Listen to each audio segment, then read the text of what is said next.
Vision, fidèles abonnés, chers internautes, Nazali, vraiment na esengo. Yakoye Babino ébélé à travers République démocratique du Congo. Il va éclairer des Congolais de partout où vous vous trouvez. République démocratique du Congo et bien évidemment à travers le monde.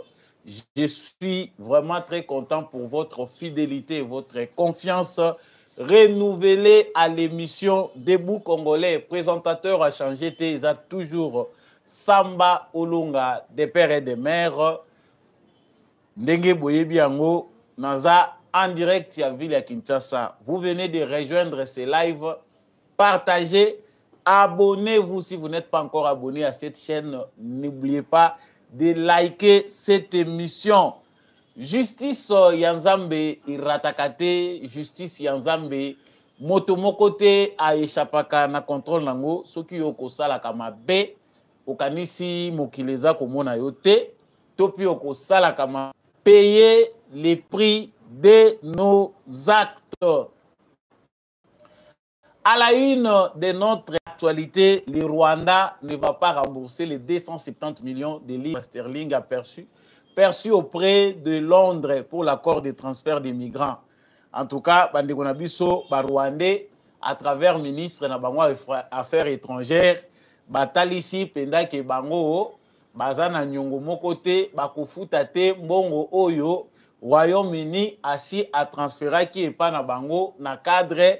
Il y a accord, il y a transfert, il y a des migrants indésirables ndenge et sengamaki. Kop ya diamba ezani ni mbongo balinko zongisate. Actualité to ko lobelango sikoyo. Toza ko lobela pe ba propos ya monsieur Antoine Agbe Palias Kofi Olomide ba propos na ye tenu na émission o elekaka na RTNC les paniers présenté na mwana mboka Jesse Kabasele. Vraiment, à propos, wana esali sensation, ba Congolais ebele, bazali mécontent, ba mususu pe, bazali content, ba lobi ke aza patriote à s'exprimer. Na yebi o eza position na yote na ndako. Mais ba propos wana esali ete balongola journaliste Jesse Kabasele azu suspension na suspension moko préventive et pas hiérarchie na ye à RTNC parce que bazali ko accuser ye que à remettre atika qui vraiment Kofi Olomide aloba n'importe quoi alors qu'il y a ko partager na bino basango to koyeba biso nyonso Kofi a-t-il raison ou tort? J'en parle dans cette émission. Augustin Kabouya mwana bouté face à la jeunesse de l'UDPS aujourd'hui. Jeunesse nini yazo kutana nango alobi eza jeunesse ya UDPS par rapport ya enjeu de l'air. Bandeko ya UDPS, il faut répondre yé jeunesse. En tout cas, c'est pour la première fois que nouvelle yandenge wana. Mais de l'autre côté, le président de la Ligue des jeunes, Emani Djoko, a lobby à suspendre l'activité nyonso ya jeunesse jusqu'à nouvel ordre. Jeunesse ekoto sanani, UDPS eza kotambola ndenge nini. En tout cas, toko lobela yango. Yambo ete tosuki sa tisengeli to ba ete maman ministre na biso wa Yambo maman Judith Souminwa asalaki déclaration à patrimoine na ye mokolo ya lobby na cour constitutionnelle ba mususu eske basali yango to pe basali yango ya kobatama to lingi to yeba eske déclaration à patrimoine ezali respecté ba oyo pe ba bimaki cour constitutionnelle alandeli bango pona koyeba soki penda ya solo mbongo oyo bango bakotaki nango biloko oyo bango bakotaki nango na kobima na bango biloko moyibi ezate tolingi toyeba vérité analyse pe décryptage ezali sika awa na mwana mboka Samba Olunga. Je vous souhaite encore une fois de plus les bienvenus na kati ya émission Oyo Debout Congolais présenté par mwana mboka Samba Olunga comme d'habitude des pères et des mères. Vous êtes en ligne. Partagez s'il vous plaît, veuillez partager les lives. Boza Mouké en ligne. Kabola yango na ba groupe, Tinda yango na WhatsApp. Kabola yango partout. Likez ce que vous avez déjà en direct. En tout cas, like est obligatoire. Vous êtes dans l'émission. Likez, faites passer les messages. Tike la biso pe commentaire. Ozali wazalen de lokola wapi. Lokola ndeko yo a komeli biso depuis Tanger na Maroc. Bandeko nyonso bozolanda biso na Maroc. na pesi bino mbote bandeko bozolanda biso na Brazzaville. Vous aussi, vous nous suivez à partir d'où? En République démocratique du Congo et à partir aussi de quelle ville du monde okoki koyebisa biso na ba commentaire. Voilà, nazongi nawe eza essentiel. Ya liboso ezali sango oyo ya Kopa Diamba. Ezalaki Kopa Diamba te mais ekomi lokola Kopa ya Diamba.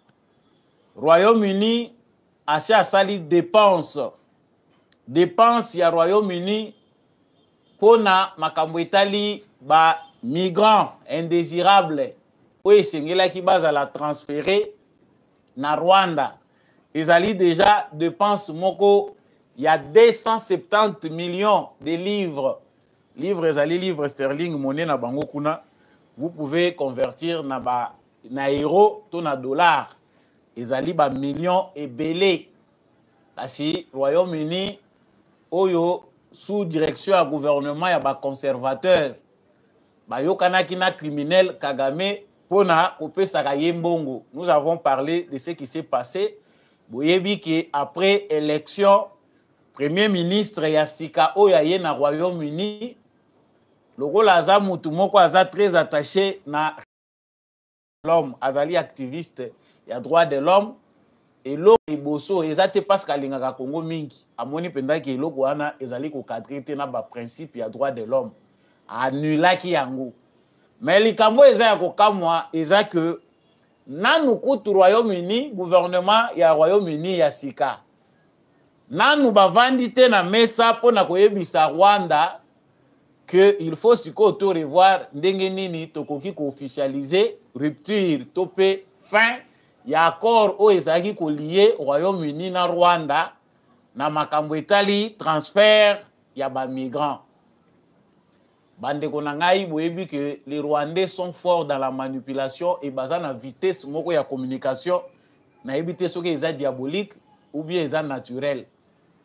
Ba Rwandais à travers ministre na bango ya affaires étrangères ba lobby BBC que bango ba ko rembourser les 270 millions de livres oyo Royaume-Uni atindaki apesaki bango ba ko rembourser yango te ezali na clause te oyo bango bazwaki ndenge wana. Mais toutefois batikali coopératif bazali ouvert na masolo na Royaume-Uni pour que bakoka kosilisa likambo yango de manière officielle parce que bautaki ko prendre acte likambo itali ba migrants bandeko yo babwakaki ngunda bakanisi que bakei poto na Royaume-Uni nzoka ba conservateur balingeli bango boule batinda bango na Corée du Nord et Afrique oyo ezali Rwanda.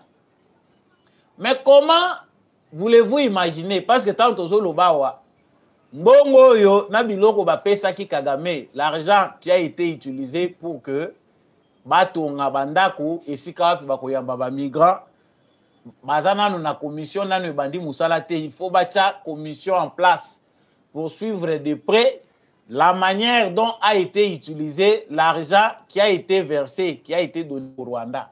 Mbo ki Rwanda ayamba nango ba migrants ezalaki utilisé ndenge nini bango ezali na état nini. Mais nanu tokomi kuna te déjà Rwanda za ko se tracasser déjà ezaki na dossier moko ebimi que bandako wana batonga ekei nango te epa ya bato yo ba ayant droit bandako eza nango vendu baza koteka yango na ba privé ba particulier oyo balingi kosomba ba bien immobilier bazo kosomba et à la place ba bombi mwa bandako moko batongi wana pour recevoir. Jusqu'au jour d'aujourd'hui Royaume-Uni atindi kaka 4 bao baza reconnu officiellement 4 oyo bakoyaki na Rwanda. Et pourtant bon DGC yaki ebele. On soupçonne que Kagame a azumbongo o ezalaki destiné na ba migrants azali ko utiliser ngo na makambo mususu. Mais alors que le dossier n'est pas encore abordé de manière officielle, n'a pas expert il y a des gouvernements pour voir comment mettre fin à l'aventure wana o etindaki bango balongola bato na pays oyo eza sûr bamema bango na pays na bango ya organisation imaginaire, une démocratie et un leadership imaginaire oyo ezali Rwanda. Bandeko na ngai Kopa Diamba Royaume-Uni basalaki na Kagame bimi likolo. Nga mikolo nyonso nazobeta sete na lobi que les gens ne comprennent pas ce qui se passe au Congo. L'affaire de la République démocratique du Congo ezali que bato nyonso oyo bazali ko banza mabe, bazali ko mabe contre la République démocratique du Congo, baza kozwa ba problème na mboka na bango. Ou bien baza ko panzana bisika bazali ko sangana na makita na bango. Vous verrez que ces derniers temps, tous les pays qui sont concernés par les problèmes de la République démocratique du Congo, oyo va participer à un complot international où il s'agit que République démocratique du Congo a se retrouvé dans la situation autocomi, baza na ba problème et pas na bango. Kagame a aujourd'hui un dossier qui va faire qu'il y a koyo kanatena gouvernement ou euti kokota na Royaume-Uni. Kagame a des dossiers qui font que na momo yo tozali koloba aza koyo kanatena ba Belge. Balingi ba nommé mutu ya sika na région à Grand Lac représentant na bango ceux qui a Union européenne, mais avec Kagame ça ne marche pas. Pourquoi? Kagame tenait beaucoup à ce que Vincent Karega, ambassadeur na yo tobengana ki awa na Congo, a taillé na Belgique. Ba Belge suivant le parcours de ce monsieur là au bayebi ke azalaka mutu ya Kagame pisika kendaka ba opposant ba kufaka ba boyi ko valider que azala ambassadeur kuna. Kagame pe na tour na ye atingami aboyi que représentant bango balingi ba nommé awa alingi koyoka likambo na yete. Vous aurez à comprendre que ezali pasi pour Paul Kagame parce que déjà à côté na guerre moko direct na bato yo ba fabrika ki. Et pour cette question des migrants, bato bazo monango muke, mais ba pays oyo basi ba avancer na terme organisation, ba yebi ndenge nini ba ko s'en prendre certains dossiers lorsque gouvernement oyo ekoti na Royaume-Uni ba ko vendre lango bien ba ko melisa ye paiement. C'est facile ya kozwa mbongo ya bato. Mais ko justifier mbongo wana ezali facilité. Ezali facilité tant on a zoyebisa bino. Donc, comme il y a l'art, zongi sambongo ya batu Kagame. Donc, quand on a ezali suli kambama sekite, retourner bongo ya batu zongi sango, soko chaka ngona calcule que yango mutezo bakisela yo minduki mususu oyo komema nango na RDC ezali kosimbate. Les points les plus importants pour Kagame na makambo tozali kolobawa ezali biso Congo face à ce que nous avons vu hier na Assemblée générale ya ba parlementaire francophone et Sengeli Congo a exigé plus de clarté de la part de la France parce que équité ezali lisusu te par rapport à la gestion à ba conflit na niveau francophone. Louis Mushikiwabo alakisi ba limite na ye en tant que secrétaire général ya francophonie. La France dans sa politique ya kimbeli minumbeli ya minumi bali. Batali Sibiso qu'ils ont encore des intérêts au Rwanda. La France qui critique, la France qui nous montre que le Rwanda et l'Ouganda bazali, na katia wana makambweza koleka na est la République démocratique du Congo. La France qui montre des preuves, qui soutient les rapports des experts.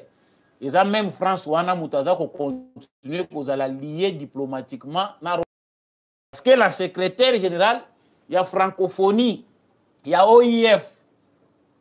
Azali aujourd'hui incapable de parler les dossiers congolais. La francophonie est muette, l'OIF est muet ou muette par rapport il y a dossier ezako leka na Congo. Et balukeli bango ezako yinda chaque jour qui passe Kagame est obligé de défendre un nouveau dossier. Et ça c'est un avantage, nous pouvons que nous en passer. Le Rwanda ne remboursera pas les millions du Royaume-Uni mais bandeko yo basi bayaki na katia ya Rwanda, bazali obligé, bazonga na bamboka na bango. Ils ont engagé des avocats, bayebisi Royaume-Uni, biso tokitela kinde pa na yo. Soki olingi te tozala na Royaume-Uni, tolingi otinda biso na ba pays où eza sûr, où eza na kati espace Europe.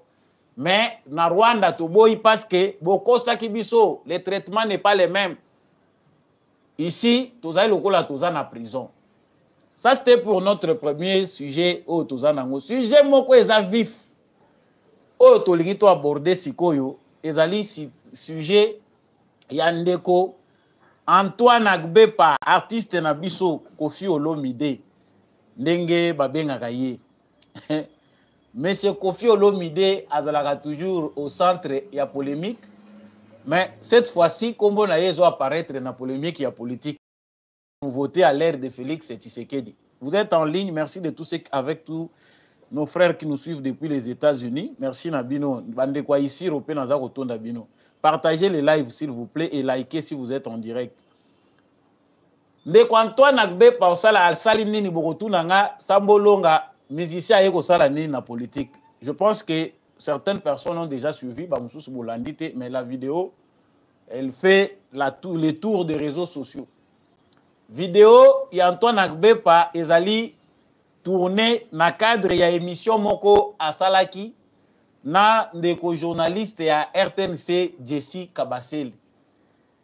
Jessie Kabasele a présentaka émission Le Panier. Na cadre ya émission na ye ndenge a partagé kango ayambaki Koffi Olomide. D'ailleurs, c'était difficile pour lui de maîtriser son invité. Pour Nabato balandaki intégralité à émission wana, ils ont d'abord commencé par avoir un échange orageux. Échange ezalaki parce que ye Koffi a sepelaki nangote. Mais ce qui fait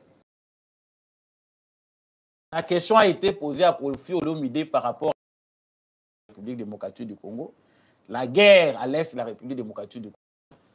Koffi Olomide a lobby, il n'y a pas de guerre. Guerre exatée, nous sommes tapés, pour reprendre ces mots, à lobby, nous sommes tapés et nous ne faisons que pleurnicher. Il n'y a pas de guerre. Ça, c'est les propos de Koffi Olomide. Là où il y a la guerre, on voit des bombes. Mais chez nous, tous et puis biso, et la deuxième des choses, il se plaint pour Nani Bamoto. Quand on voit les conditions dans lesquelles bateau bazo agressé biso, bazo kota na ba camion, nous on voit, et nos militaires vont au front, bazali obligé de se déplacer na ba moto. Tout ça, ezali kolakisa vraiment que nous ne sommes pas sérieux, selon lui. Tant aux la mbongo ebele, ndenge za ko baluka na mboka, et puis voir nos militaires bazali ko se débrouiller likolo ba moto pour na kokende. C'est choquant après tout. En tout cas, à propos, na plateau, où il y a na Jessie Kabasele, il y a normalement. Mais lorsque les propos ont touché l'opinion, il y a une très grande division. Et ça, na bateau bazali ko kanisa que Koffi Olomide alekisi. Na makelele na ye, il ne fallait pas akokaki kolobandenge wanati. Yami Balé, Batumususu bakanisi que Koffi Olomide a raison. En tant que citoyen congolais, il s'est exprimé à Moni Oyoya Moni et tous a tapé sérieusement. Yango nde à lobby. Il n'y a pas à se faire de doute ou pied ou un côté le milaye n'a pas au Moni. Et là, Waliboso, Togoki déjà qu'on imaginer tant tozali kolanda ba propos wana toza koyoka ce qui se dit par rapport à Koffi Olomide Togo Lobake. Ce n'est pas une première pour que na makambo etali débat polémique et koti na makambo politique toyoki Koffi Olomide au centre. Il a toujours apparu à bimandenge wana aloba pe ba makambo bato bazalaka choqué. Mais pour ce qui concerne makambo toza kolobela lelo. Premièrement, la liberté d'expression est garantie. Faut que na koyite koyebisa bino ko bosa na koyebisa bino que journaliste Jessie Kabasele, le présentateur et émission, a suspendu préventivement n'a pas fonctionné par sa hiérarchie. DG, il y a RTNC à suspendre pour Koffi à remettre en cause guerre d'agression dont est victime notre pays de la part du Rwanda. Donc, le colaïe a salaki le côté pour na cadrer, recadrer, inviter na hiérarchie na monique en tout cas c'est une faute professionnelle. Oyo évaluer le loke émission na ye et à la suspendu. Kofi Olomide azape mwana mukete parce que avant critique ezala positive ezala d'abord basé sur l'information. Maladi ezana biso ba congolais ezako lukana no information. Awa tozali kosala d'abord analyse ya ba propos na ye. L'armée congolaise aujourd'hui ezali tapée par l'armée rwandaise. Nous sommes tapés et nous ne réagissons pas. Nous plairons. C'est faux. L'armée congolaise se défend valablement, même si le problème est très profond, mais nous ne pouvons pas passer inaperçu l'effort de notre armée. Époque, il y a Joseph Kabila Toyebi, comment ça s'est comporté. Kofi Olomide n'a jamais parlé de la situation à l'est du Congo. Tant que Félix Tshisekedi n'a pas pouvoir. Pendant 18 ans, où Kabila Zaki n'a pouvoir. Il y a eu des accords qui étaient mal signés. L'accord Yamabe Oyo était Kakimboka et Kotisi infiltration armée. En 2009, un accord Yamabe na CNDP, Kofi Olomide était congolais et il vivait au pays. En 2012, un mauvais accord CNDP comme M23, Kofi Olomide était au pays. C'est là où ça a commencé pour ne pas aller plus loin dans Makabouya Afdel. Nous savons l'état dans lequel l'armée est Tikalaki.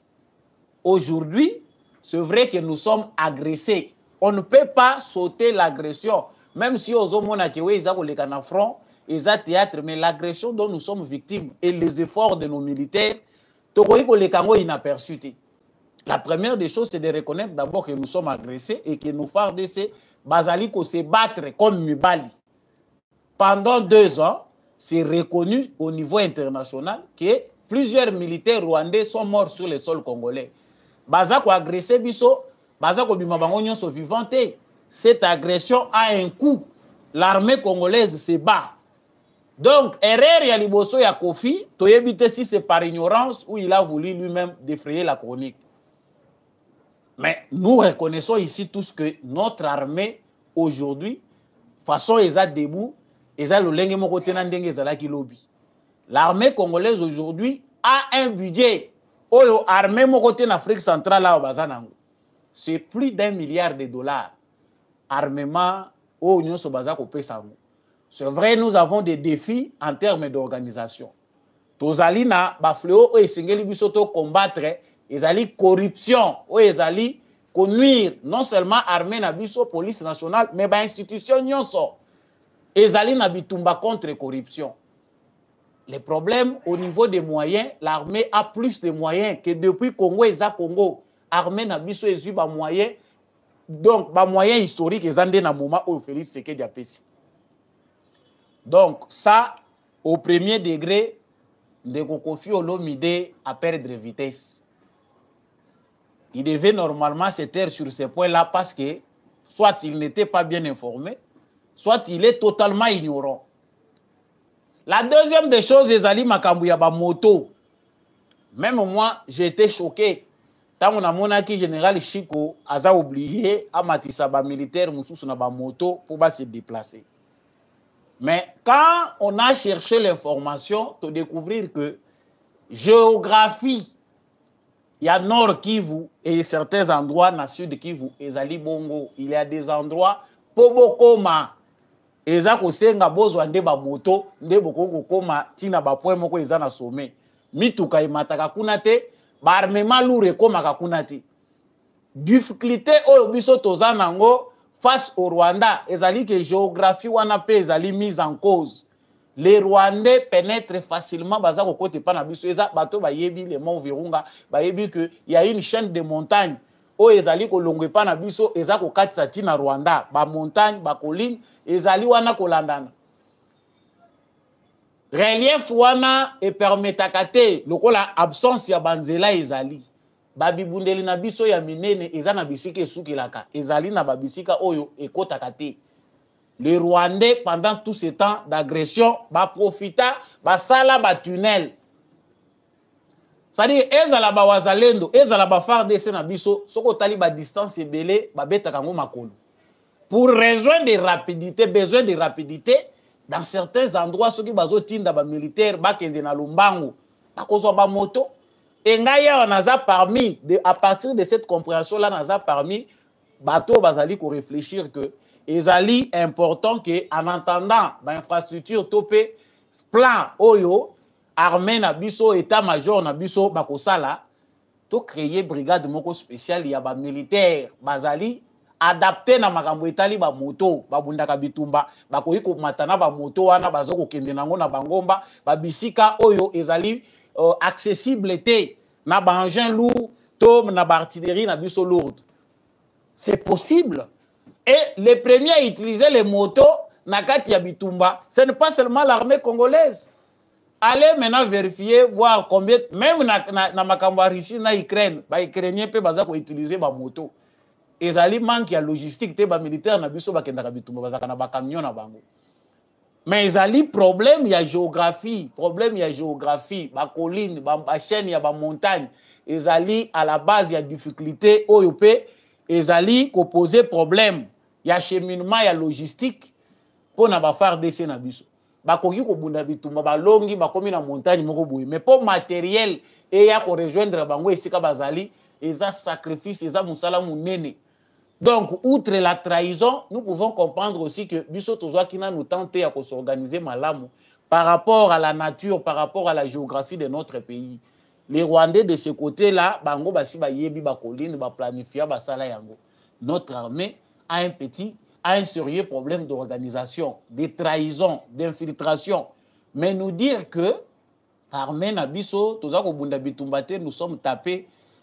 Kofi Olomide a encore manqué une occasion de se taire. Ça, c'est de créer des problèmes là où le problème est athée.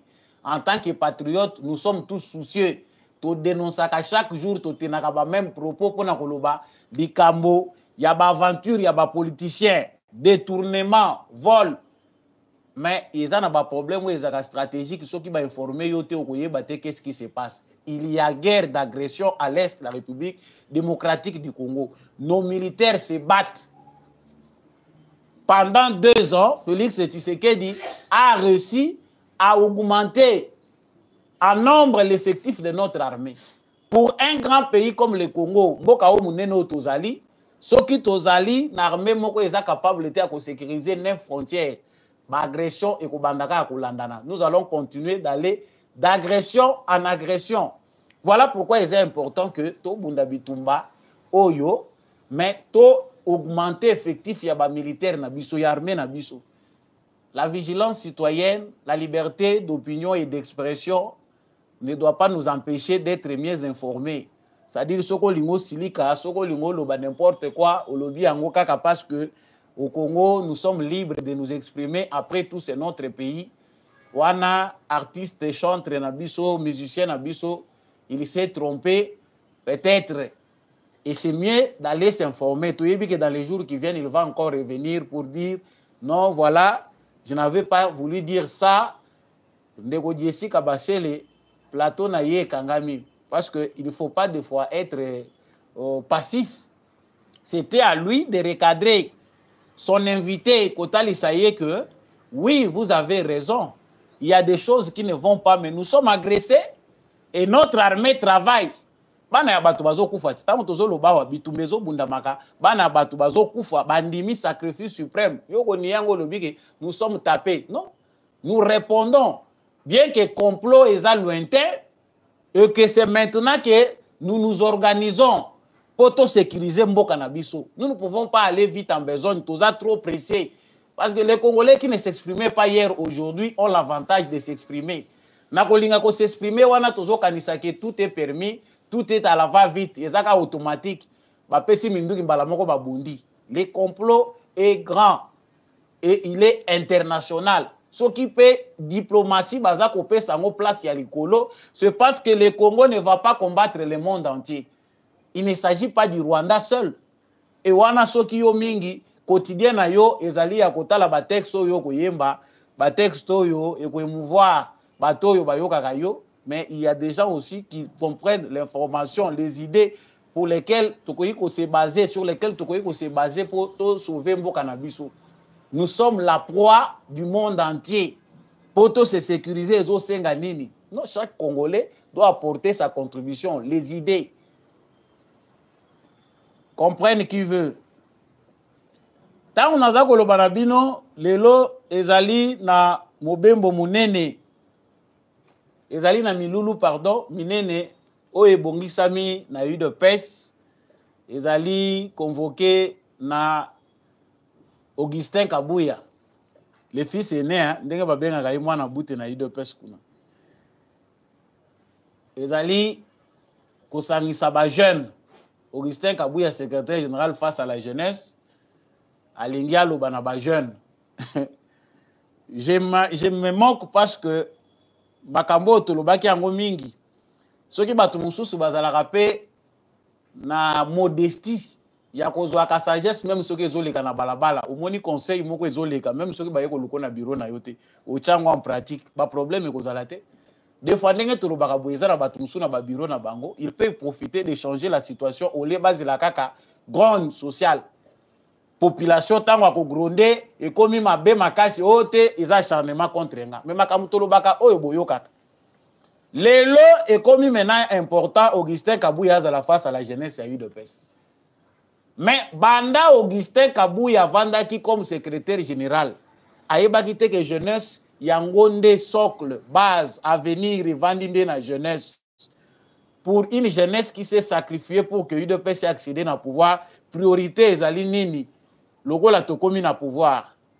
Pour des gens raisonnables, ata otangi classe te okoyeba ke bana na biso oyo tobundaki na bango, il faut baza la former, il faut baza l'encadrer. Pour mentalité na bango ba utaki nango to utaki nango na opposition échanger, il faut to tcha bango na ba conditions normales pour to ba ko utiliser bango aujourd'hui et pour le futur. Ce n'est pas ce qui a été fait. La jeunesse de l'UDPS a été instrumentalisée pour des raisons égoïstes. Sombi ba parlementaire debout, au Benga Bango, $500, $1000. Là, le jeune, ça n'intéressait pas. Il devait se faire la Ligue des jeunes. Ce qui est là, télévision va présenter la Ligue des jeunes et IDPS, c'est un problème. Quand on peut contredire, le président de la Ligue des jeunes a lobby à suspendre l'activité de la Ligue des jeunes jusqu'à nouvel ordre. Côté au secrétaire général à l'objet à Bengi Jeunesse. Vous allez dire quoi la jeunesse? La nomination est outil ko salema. La jeunesse de l'UDPS qui a combattu les awapia wana kati ya ba nomination wana. Soki biso tozolo baboye bandeko musu bazoyo kango mabe. Mais naza ko lobango clairement. Moi aussi je suis une preuve. Nous avons combattu. Le souci c'est pas que tout le monde devienne ministre ceci, mais pas d'organisation moyen botsa mutuna mutune sika na yezati. Plus préoccupé par des gains personnels. Oh, tenga mutuna tchaki bango na entreprise publique. Ngai mutuna sali ceci, ngai. Aujourd'hui, makambo eleka kitango UDPS azalaki na opposition, ezali ko se répéter lelo UDPS au pouvoir. Okomi obligé ba benga na yo na makasi. Yango ngai nazalaka ka conseiller public ya mutu nyonso ali ko yoka.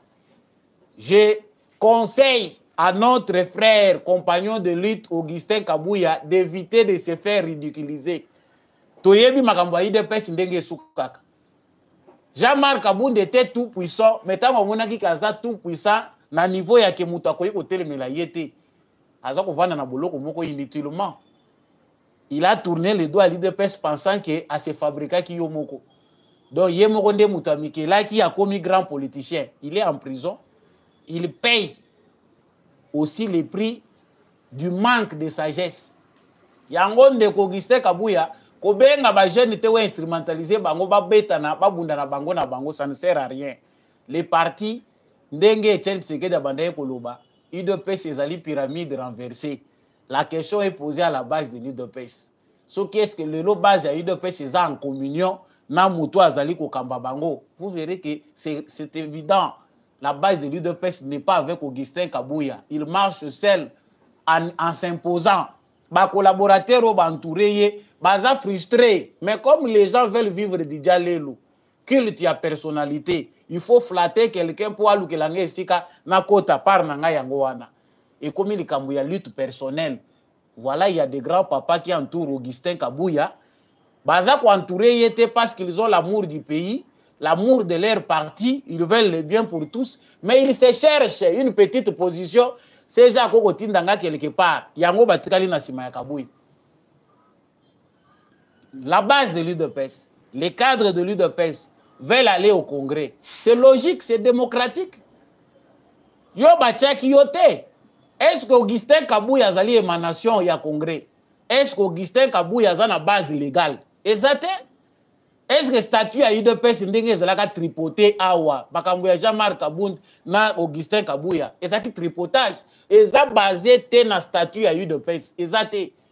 Biloko wana nyonso soki batelemisa yango bokomona ke l'UDPS a été géré politiquement sur le plan juridique eza na base te oyo ezokopesa pouvoir na Kabouya ya diriger UDPS. Mais biloko wana lokola comitant UDPS ezosala soni ya Tshisekedi. Il est seul aujourd'hui.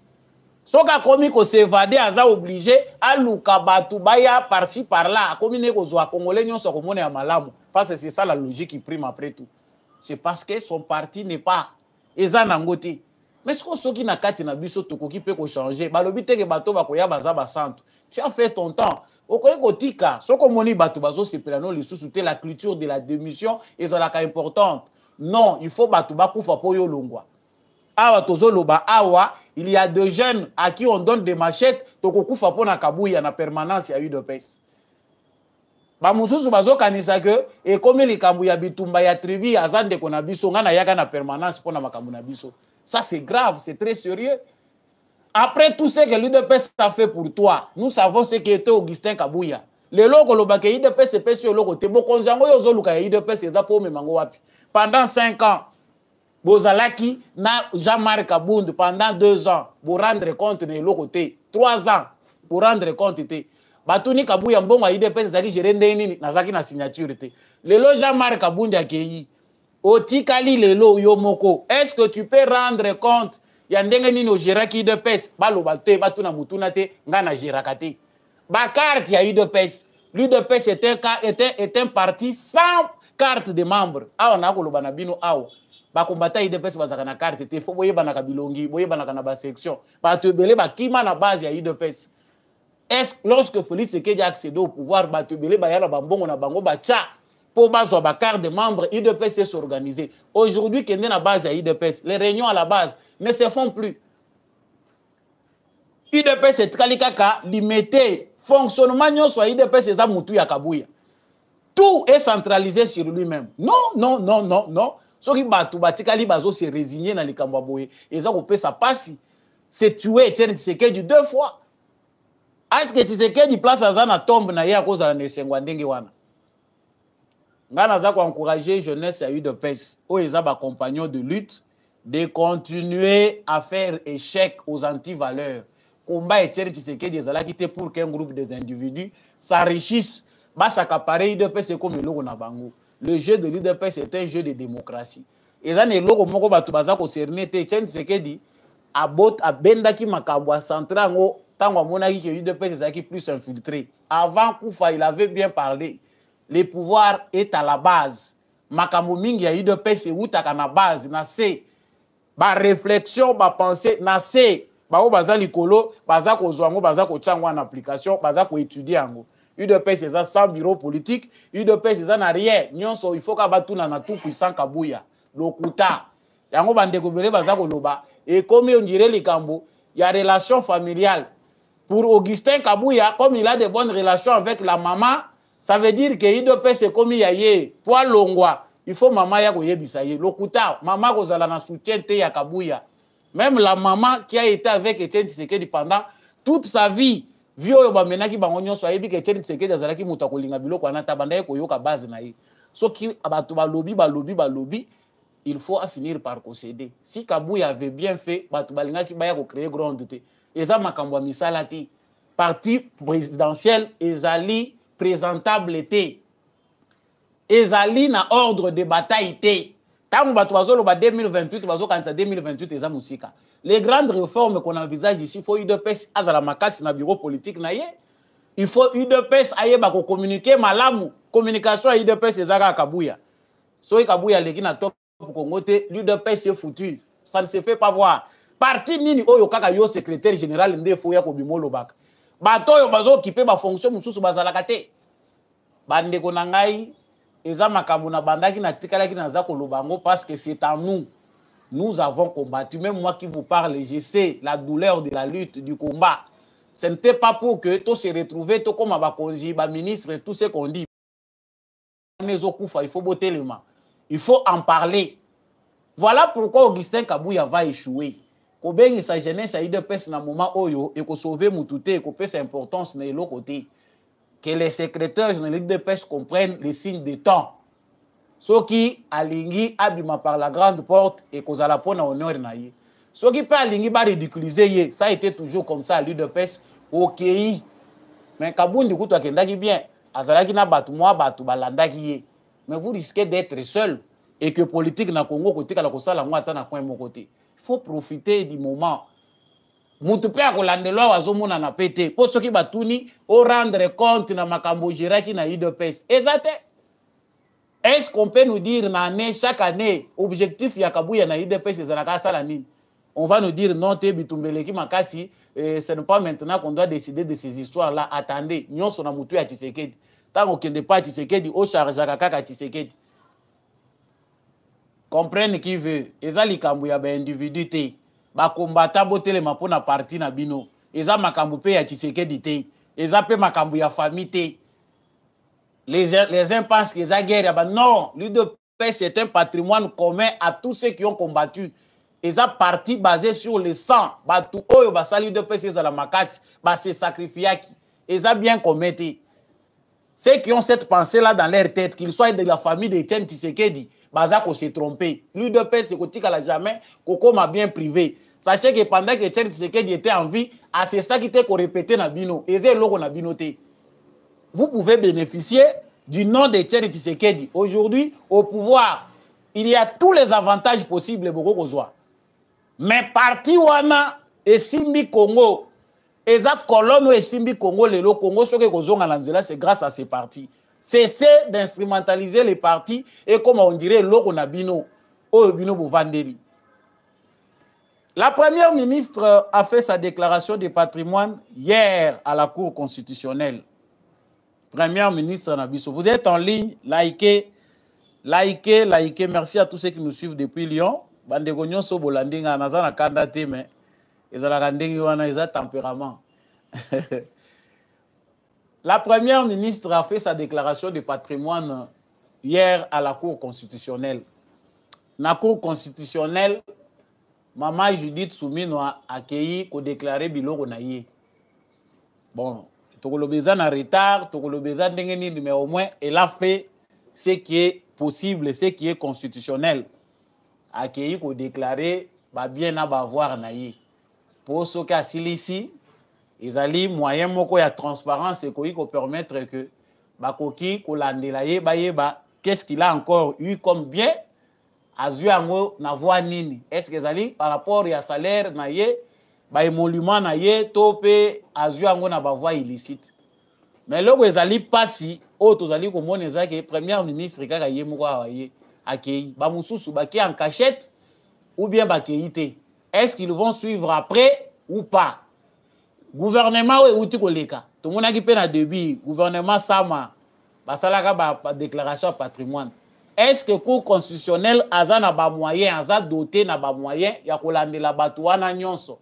Si réellement, après exercice na bango na gouvernement, ba yibi mbongo mboka te, ba bien o eza ya bango koyeba yango. Faut pas kotika article ya constitution etikali na ngoka balobaka. Parce que déclarer son patrimoine c'est bien, mais la Cour constitutionnelle a-t-elle les moyens de suivre de près exercice ya batouana, gestion na bango? Est-ce que ba komi na ba bien ebeli? Nous verrons qu'il y a un sérieux travail de contrôle. Monsieur le Président de la République, Félix Tshisekedi, la volonté politique ne suffit pas. Nous sommes en manque de vraies structures de contrôle. Moussala ya IGF, Sénaref, Cour des comptes, contrôle parlementaire. Est-ce que les senga état-major comment ils font pour contrôler les finances de leur pays? Parce que ndenge bakoti boye déjà bazoluka bakop ba mususu balimwe sans trace bazoye banana nuté baza ko monana ou bien baza ko monana te. Nous en parlerons davantage, mais avant de quitter cette émission, je dénonce ezali moko ya parenthèse importante o to kobanda ko lobelaka chaque fois na fin ya ba émission na biso, il faut qu'on dénonce pour que mabe ici là. eza na ba dossier ebele ya justice etambolaka te parce que au Congo c'est la justice du plus fort. Excellence, monsieur le ministre de la Justice et garde des Sceaux, ndeko na biso Mutamba. Ba dossier oyo eza na Kinshasa oyo bongisi ke chaque jeudi okobanda kovandela ngo mususu ezali pe na ba province. Nominier bato baza na ba mine. Na Congo po ba respecter yo na mine kaka soko ozali chinois ozana ba nini kaka ba grands entrepreneurs. Mais ba trésor na biso bolingi balia ndenge nini. Eza na bato bazolia mbongo ebele, eza pe na bato bazolia na muke pe ya bango, na muke na ya za pe na mwa libulu na ya zolia. Vous voulez que tous les biens appartiennent aux Chinois ou comment? Na Kolwezi, na site ya Kamilombe, côté Kapata na Musoni, na Lualaba kuna. Problème ezali ezake coopérative minière pour le développement et le social où eza dirigé na monsieur Mibezabo Christophe alias Dimalo. Baninga na ye Banza la mine, la Kabeya, Edon Kunda. Tous ces groupes de gens-là travaillent avec des procureurs, président ya conseil supérieur, ya magistrature, président ya cour d'appel ya Kolwezi, président, procureur général ya parquet ya Kolwezi. Batu baza na libulu na bango, bokangi libulu wana ba exploita kate, bolingi bali la wapi. Dossier eza na justice. Il faut que justice ait. Il y a des farceurs qui sont liés na ba parquet, basi ba banana ba juge. Bakoki ko botolo lupango procès ko sala 10 ans. Bakosa kabino kaka na badati ya lokuta, toza na ba pièce té, toza na ba cécité. Mais aller aussi c'est la même chose na ba province. Si ce n'est pas beaucoup plus pour les parcelles à Kinshasa, na ba province ezali pona mabulu. On peut te ravir ba botoli yo, libulu na yo, et si ka ozape ko zwa muke na yo, OK na justice ba yebisi yo ke ata OK ko lukanani. Tokota la dossier na yo te. Bandeko moko baza kuna babotoli bango libulu na bango. Comité ya ba creuser komi nango lokola syndicat, ba syndicat na biso ekoma lokola ba parti politique. Ba coopérative ekomi nango ndire ba instrument ya manipulation. Donc pour gagner davantage, na ba justice nyonso, ba instance nyonso judiciaire na province ya Lualaba, na Kolwezi ezala maboko ya ba puissant. Cher excellence ministre ya justice, kendaka pe na ba province. Soki jeudi ekozalaka pona Kinshasa ya pamba justice ekotambola te. Na ba province pe surtout na ba province minière, surtout mingi na Lualaba. Soko ke kuna ezate po bakende ko corrompre yo, mais soko ke kuna kokuta ke ba congolais belé baza na soif ya justice. Tuna malamu dossier o ezali ko engager monsieur Mibezabo Christophe alias Dimalo. Na yena baninga na ye Banza la mine Kabeya. Bato bazali na ba coopérative minière, baza ko sangisa ba creuseur pona ko escroquer bango pour les intérêts d'autres personnes. Ya biso ezali ko komisela bino parce que musala na bino aujourd'hui à l'ère des réseaux sociaux ezabo ke la kabiso po to memela kabino pe ba doléance ya ba congolais. Émission ya mokola lelo et komi penda na suka. J'étais vraiment heureux de savoir que Bozali ebele à travers République démocratique du Congo ya kolanda mwana mboka Samba Olonga. Ya mutu ezali congolais à comprendre à sosola que avenir ya mutu ezaka na maboko na yemoko. C'est le peuple qui doit se prendre en charge. Si les Congolais décident que c'est maintenant, tu es bango kezali sika sika ao. Si les Congolais pensent que c'est les autres qui doivent faire à leur place, bande konangai tozana muto biso to kende kolilate. Émission ici, merci Nandekombi à chako. Azaki na sima caméra OYOP na réalisation Matondo mingi na potre Gérard Kabeachovo. Merci na l'homme de la vérité des urnes Jean-Louis Timbalanga. Merci à papa Michel Lumakaso, papa Maurice Okikangala, papa Boniface Mpunga, papa Freddy Ngwama. Merci à papa Kennedy Mukendi, papa Paulin Tika, maman Bill Bilonda, maman Lisette Mombendu, maman Anima Samba et toutes les autres personnes qui adorent l'émission Debout Congolais, Nalingi Bino Mingi, Olanda Kibiso depuis Siro, depuis États-Unis, depuis Lyon, na ba province Nyonso Bino Bolandi Biso, na Maroc. Vous étiez nombreux à suivre Samba Olonga. Continuez à donner de la force à cette chaîne. Partagez les lives. Likez avant ou bien vraiment na kati émission Oyotokutani. Prochainement, na émission Moussous.